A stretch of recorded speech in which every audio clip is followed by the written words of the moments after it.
Let's show you how you can set up the social trade Copier Master EAs in your MetaTrader platforms. It's very easy. First, download the files from the download section of your STC dashboard. You will find both master and client zip files here. Now, extract the files. There are 3 files, respectively for MT4, MT5, and CTrader. To set up in MetaTrader 4 and MetaTrader 5, right-click on the STC Master, File and Copy. Then go over to your MT4, MT5, and from the top left corner, click on Files and then Open Data Folder. Next, open the MQL4, MQL5 file and right-click to paste the file.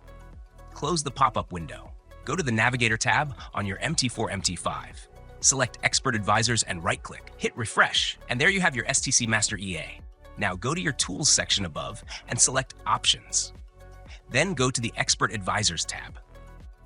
You will need to tick these options and add this URL. Lastly, drag the EA onto a chart and enter the master username that you set up in the master license to make it work.